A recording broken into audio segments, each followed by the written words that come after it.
I heard it through the wall, my father's voice, low, certain, final. Your sister, she doesn't deserve a dime. She's out. And then the worst part, the silence, followed by my mother's smile. Not protest, not defense, just approval.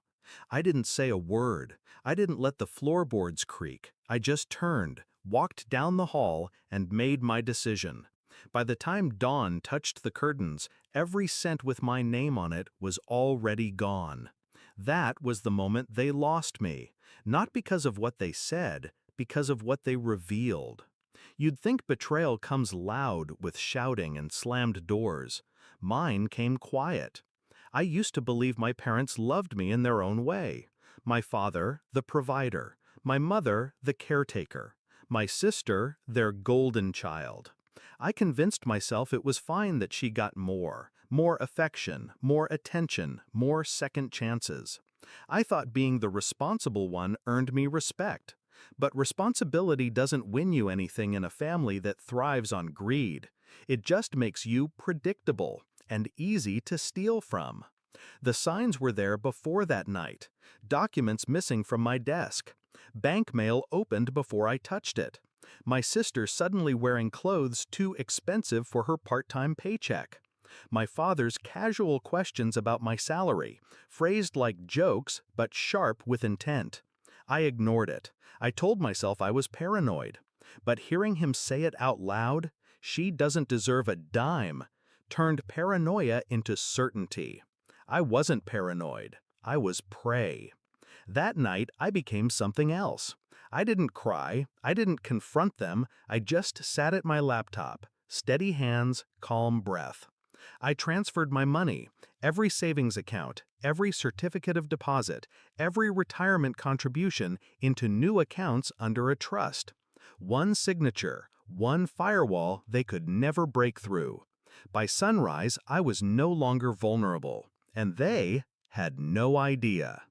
The weeks that followed were performance. I listened to my father brag about the investments he was making for the family's future. He spoke as if my accounts already belonged to him. My mother would glance at me, that sly smile on her lips, waiting for me to flinch. I never gave her the satisfaction. And my sister? She walked around with the arrogance of someone promised an inheritance she didn't earn. She dropped hints about the car she wanted, the house she'd live in, the trips she'd take. My future already spent in her head. I let them dream. What they didn't know was this: the will they were counting on had already been rewritten.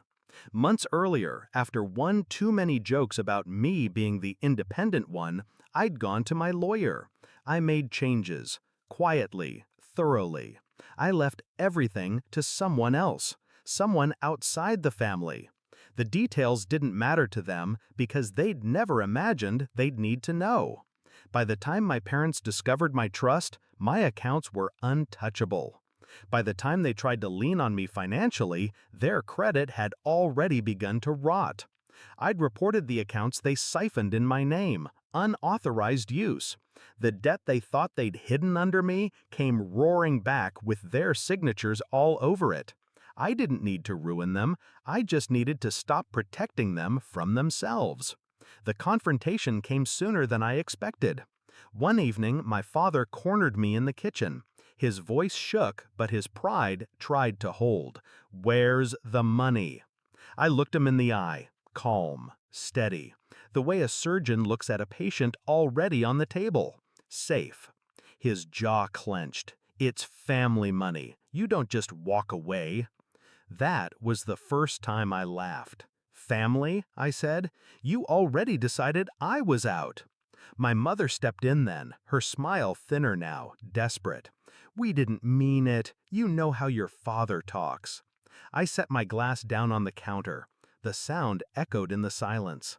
"You knew exactly what he meant. You always do." Her face cracked then, fear where smugness used to be. My sister stormed in, furious. "You're ruining everything. Dad promised." "Dad promised you my life," I cut in, "but it was never his to give." The fallout was brutal. Their creditors came knocking. The debts in their name swallowed their savings. The house they thought they'd secure with my money slipped through their fingers. My sister's big plans evaporated into smoke. And me? I watched from the outside, untouched. Every letter, every phone call, every desperate plea deflected. I was no longer their scapegoat. I was the wall they broke themselves against. I think back to that night often. My father's certainty, my mother's smile, the knife they thought they'd slid between my ribs. I let them believe they had me. I let them believe I was weak, predictable, theirs to use. But that night, when I moved my money, I moved something else. My loyalty, my forgiveness, my last tie to them. Now, when I see them, I don't feel anger. I don't feel pity. I